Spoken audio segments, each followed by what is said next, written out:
Hello students, welcome to Canonical classes. In today's video we are going to study about dilution of solution. What is dilution of solution? कोई भी solution है उसके अंदर अगर आप extra solute add कर देते हो तो वो solute क्या हो जाता है, dilute हो जाता है. ठीक है, तो हम simple dilution को अगर हमें explain करना हो तो हम simply उसे क्या बोल सकते हैं, addition of solvent into solution, है ना. एडिशन ऑफ सॉल्वेंट, या फिर हम यहाँ पे एक्स्ट्रा सॉल्वेंट लिख दे तो ज्यादा अच्छा लगेगा. एक्स्ट्रा सॉल्वेंट हमने ऐड किया है सॉल्यूशन के अंदर, तो उस चीज को आप क्या बोलोगे, डाइल्यूशन बोल दोगे. ठीक है, as we add extra solvent the amount of solution increases लेकिन कंसंट्रेशन डिक्रीजेस. तो इसको जरा इस डायग्राम से समझते. सपोज मेरे पास एक बीकर है, दिस इज अ बीकर. ठीक है, इसके अंदर इतना वाटर प्रेजेंट है, अज्यूम करिए इतना वाटर प्रेजेंट है, मतलब एक ग्लास पानी है. ठीक है, 1 ग्लास वाटर है. अब इसके अंदर मैंने स्पून डाल दिया, मैंने शुगर की 5 स्पून शुगर डाली है. ठीक है, सपोज करिए मैंने इसमें 5 स्पून शुगर ऐड कर दी. ठीक है, ऐड कर दी, 5 स्पून शुगर ऐड किया. और ये जो वाटर था वो 1 ग्लास वाटर है, 1 ग्लास वाटर. इस चीज को भी आप याद रखें. तो अब थोड़ी देर के बाद मैंने क्या किया, ये जो मेरा सॉल्यूशन बन गया, शुगर सॉल्यूशन बन गया. अब इसको अंदर आफ्टर सम टाइम मैं क्या करूंगी, इसकी डाइल्यूशन करूंगी. क्या करूंगी मैं इसको, डाइल्यूशन मतलब addition of, what is dilution, मतलब एडिशन ऑफ एक्स्ट्रा सॉल्यूट, है ना. एक्स्ट्रा सॉल्यूट नहीं, solvent, extra solvent, addition of extra solvent. तो एक्स्ट्रा सॉल्वेंट ऐड करेंगे तो फिर से वही बीकर बनाते हैं. ये लीजिए, ये फिर से मैंने वही बीकर बना दिया. ठीक है, अब इस बीकर को मैंने यहां तक फुल कर दिया, यहां तक एक्स्ट्रा सॉल्वेंट ऐड कर दिया. मतलब इसमें 1 ग्लास पानी था, अब इसमें मैंने 2 ग्लास वाटर और ऐड कर दिया. ठीक है, तो टोटल 1 ग्लास यहाँ पर था, 2 एक्स्ट्रा ग्लास मैंने इसमें ऐड किया, है ना. तो टोटल कितना हो गया, 3 ग्लास वाटर हो गया इसमें.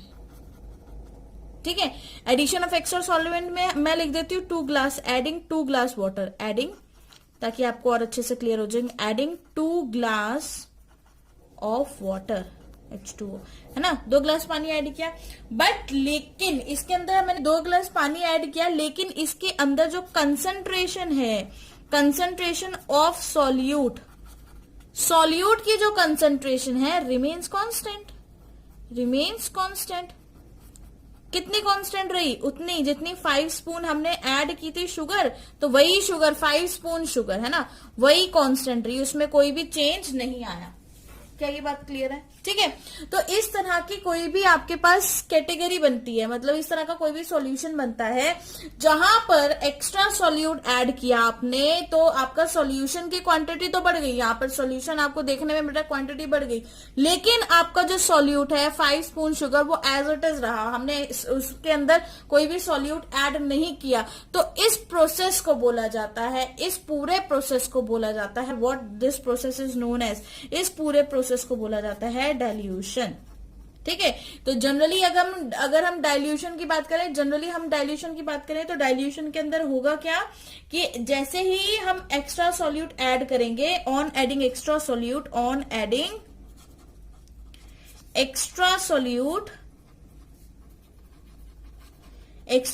ऐड करने पे द अमाउंट ऑफ सॉल्यूशन, जो अमाउंट है सॉल्यूशन का, increases, the amount of solution increases, but लेकिन जो उसकी कंसंट्रेशन है, कंसंट्रेशन क्या हो जाएगी, कंसंट्रेशन डिक्रीजेस. बहुत इंपॉर्टेंट चीज है ये. ठीक है, अमाउंट ऑफ सॉल्यूशन तो बढ़ रहा है लेकिन कंसंट्रेशन उसकी कम हो रही है.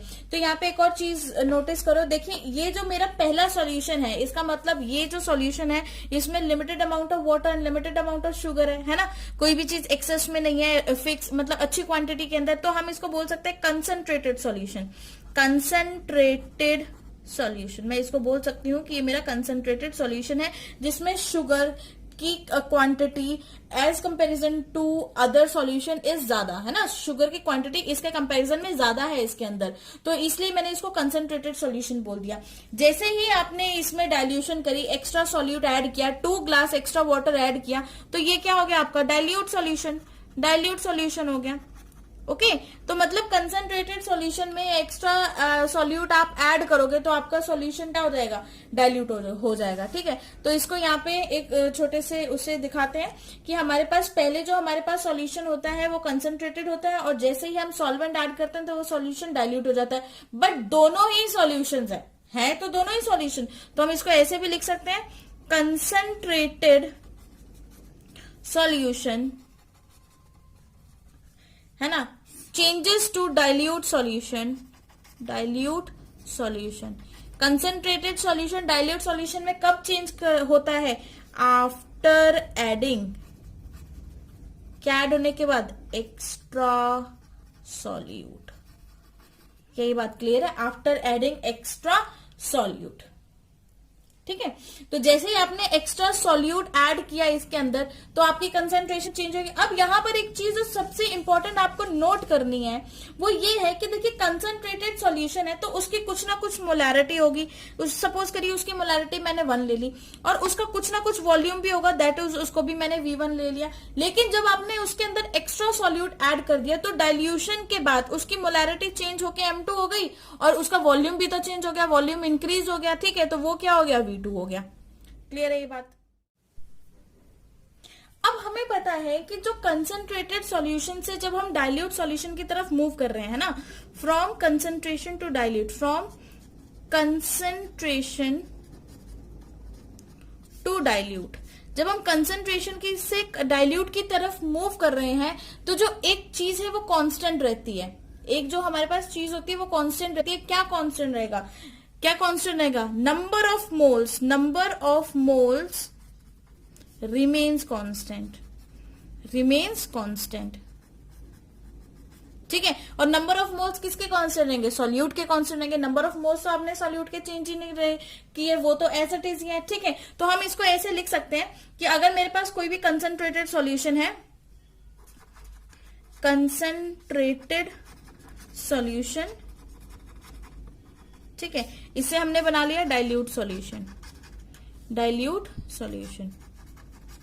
तो यहां पर कंसंट्रेटेड सॉल्यूशन के अंदर number of moles of solute किसके इक्वल हो जाएंगे, is equal to number of moles of solute in dilution, है ना, क्योंकि number of moles of solute तो आपने चेंज किया नहीं, आपने सिर्फ सॉल्वेंट ऐड किया, आपने सॉल्यूट एक्स्ट्रा ऐड नहीं किया। इसके लिए हम कह सकते हैं कि number of moles of solute of concentrated is equal to number of moles of solute in dilution. ऐसा केस बना। ठीक है, तो हम यहां पे लिख देते हैं, इसको डिफाइन भी कर देते हैं कि हम ये कर रहे हैं बिफोर डाइल्यूशन, बिफोर डाइल्यूशन, है ना, और ये आफ्टर डाइल्यूशन, आफ्टर डाइल्यूशन।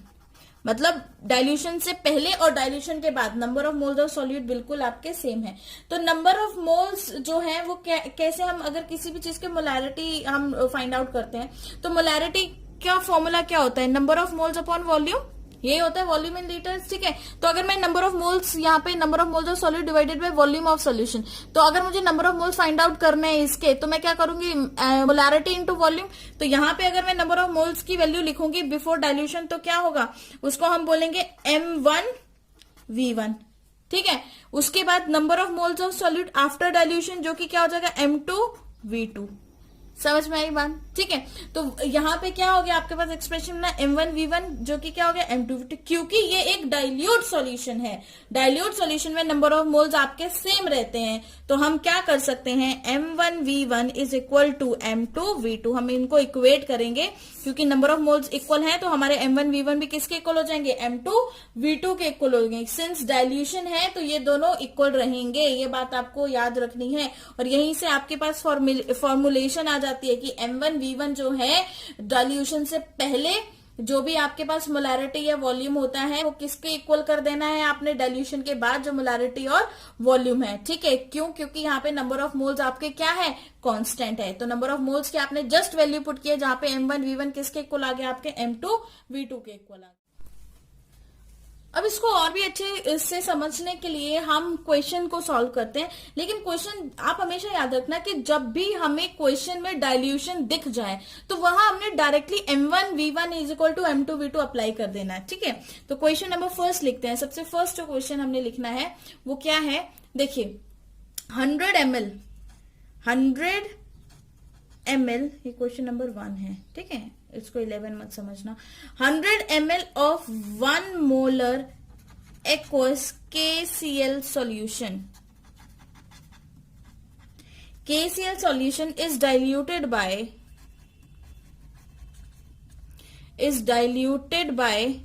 किसकी वजह से डाइल्यूट हुआ है? इज डाइल्यूटेड बाय कितना डाइल्यूट किया? 400 ml।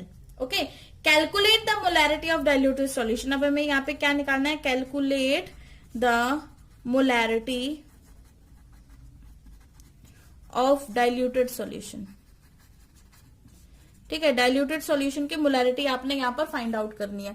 तो बस भाई डाइल्यूटेड सॉल्यूशन की मोलैरिटी तो अब आसानी से फाइंड आउट कर लेंगे। हमें क्या पता है, यहाँ पे हमें क्या दिखा कि हमें पता है कि मेरे पास 100 ml का 1 मोलर KCl का सॉल्यूशन है, ये बात मुझे पता है। ठीक है, जिसके अंदर हमने क्या ऐड किया है? 400 ml सॉल्वेंट ऐड कर दिया।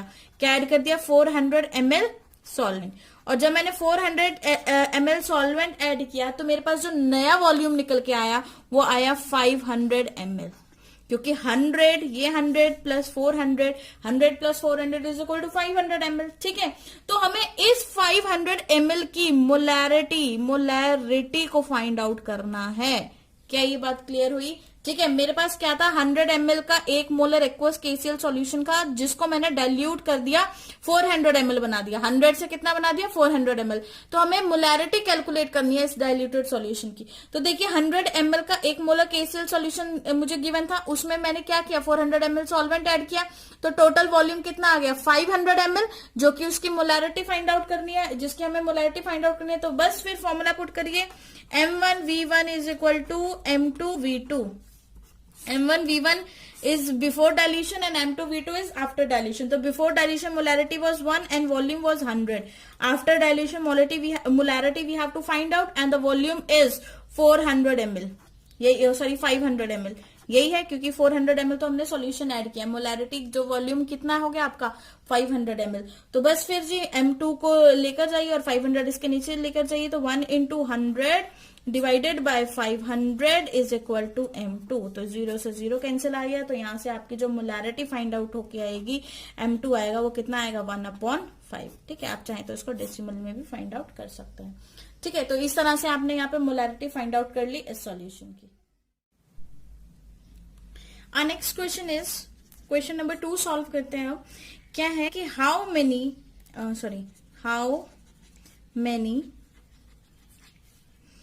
ml of water must be added to 100 ml of 0.65 molar HCl to dilute the solution to कितना डाइल्यूट करना है? उसकी मोलैरिटी चेंज करके हमने कर दिया 0.10 मोलर। ओके, अब यहां से हमें फाइंड आउट करना है कि कितना आपने वाटर ऐड किया है, कि जो उसकी मोलैरिटी थी पहले 0.65 मोलर थी और अब उसकी मोलैरिटी कितनी हो गई है? 0.10। ठीक है, तो यहाँ पे एक चीज नोटिस करिए, इतनी मोलैरिटी मतलब कंसंट्रेटेड सॉल्यूशन है, और इसकी मोलैरिटी को आपने कम कर दिया, मतलब ये सॉल्यूशन क्या है? डाइल्यूट होगा। हमेशा याद करना है डाइल्यूट सॉल्यूशन है। हमेशा याद रखना कि जब भी आप डाइल्यूशन करेंगे तो सॉल्यूशन की वैल्यू मतलब सॉल्यूशन का अमाउंट तो इंक्रीज हो जाएगा, लेकिन हमेशा कंसंट्रेशन हमेशा क्या रहेगी? आपकी डिक्रीज हो जाएगी। तो देखिए 0.6 से कंसंट्रेशन कहाँ आ गई? 0.10। मतलब डाइल्यूट करने के बाद आपने इसको इतना पानी ऐड कर दिया इसमें कि इतनी कम कंसंट्रेशन होगी, मतलब एक्स्ट्रा इतना ज्यादा आपने उसमें वाटर ऐड कर दिया। तो चलिए फिर फॉर्मूला पुट करिए। सिंपल क्या है? डाइल्यूशन हो रही है तो M1V1 is equal to M2V2। ठीक है, कभी भी फॉर्मूला लिखा करें तो उसको बॉक्स में पुट करें, सो दैट कि ये प्रेजेंटेशन का तरीका है, मार्क्स गेन करने का तरीका है। ओके, तो M1 कितना है आपका? 0.65 इंटू V1 कितना है आपका यहाँ पे? 100 देखिए M1 इज 0.65 और V1 इज योर 100, ठीक है, इज इक्वल टू M2 आपका कितना गिवन है 1.0 इंटू V2 आप यहां से फाइंड आउट करें, तभी तो हमें पता लगेगा कि नया वॉल्यूम कितना बना। और जब हमें नया वॉल्यूम पता लग जाएगा तो हम कंपेयर कर सकते हैं ना पहले वाले को नए वॉल्यूम से कि कितना चेंज आया, तो वही आपका क्या हो जाएगा, उतना ही आपने पानी ऐड कर दिया। तो बस फिर जी इसको इसके नीचे लेकर आए तो V2 किसके इक्वल हो जाएगा 0.65 इंटू सॉरी ये 1000 था into 0.65 into it's not 1000 it's 100 sorry 100 है, ठीक है। तो 0.65 into 100 is equal to 0.10 into V2, ठीक है। तो V2 कितना हो गया 0.65 इंटू क्या है 100, हाँ, डिवाइडेड बाय 0.1, यही हो गया आपके पास, ठीक है। तो अब आप यहां से क्या करेंगे, अब आप इसको सॉल्व करिए। ये आपके पास टोटल यहां से आंसर कितना आएगा, इसको 65, ये कितना आएगा 65 को अगर 100 से करोगे तो 65 100 आ जाएगा, तो 2 0 लगाओगे तो ये टोटल आपका आ जाएगा 65। तो 65 अपॉन 0.1 है ना, तो इसका डिजिट हटाने के लिए मैंने ऊपर 10 से मल्टीप्लाई कर दिया, तो टोटल कितना आ गया आपका V2, यहां से जो आपने V2 को फाइंड आउट किया, यहां से V2 कितना आ गया आपका 650 ml, यहां से जो आपका V2 आएगा वो कितना आएगा 650 ml आ जाएगा, ठीक है। फिर से देखिए कैलकुलेशन करिए, 0.65 को 100 से किया क्योंकि आपके पास जो V1 था वो 100 ही था, मैंने उसको सॉरी पहले 1000 कर दिया था बट वो मुझे ध्यान नहीं रहा, तो वो 100 ही है, ठीक है। तो यहां से आपने V2 फाइंड आउट कर लिया। अब जब आपने V2 को फाइंड आउट कर लिया है तो अब आपने देखना है कि एडेड वॉल्यूम कितना है, वो मैं यहाँ पे लिख रही हूँ added volume, added volume. Added volume को कैसे फाइंड आउट करेंगे, V2 में से V1 को माइनस कर दो, है ना, मतलब जितना वॉल्यूम ये है इससे पहले वाले को माइनस कर दो, इसमें से पहले वाले वॉल्यूम निकाल दोगे तो वही आ जाएगा ना जितना डाइल्यूट किया आपने, जितना आपने वाटर ऐड किया। तो कितना है ये 650 में से आपने कितना माइनस करना है 100, तो ये कितना हो गया 0, 5 माइनस 1 आ गया आपका, सॉरी ये भी 5 आ गया और ये क्या आ गया 4, सॉरी 550, ठीक है। तो ये कितना आ गया 550 ml। तो इतना आपने क्या किया है 550 ml आपने वाटर H2O क्या किया है ऐड किया है, फॉर किस चीज के लिए 550 ml H2O ऐड किया है फॉर डाइल्यूशन। क्या ये बात क्लियर है सबको, ठीक है। तो ये था आपका क्वेश्चन, बस इसी तरह से आपने बस इतना याद रखना है कि कहीं भी डाइल्यूशन आ जाए तो आप फॉर्मूला पुट करें M1 V1 और बस फिर उसके बेसिस पे जो जो पूछा है वो निकाल दें। चलिए जी, and thank you for listening.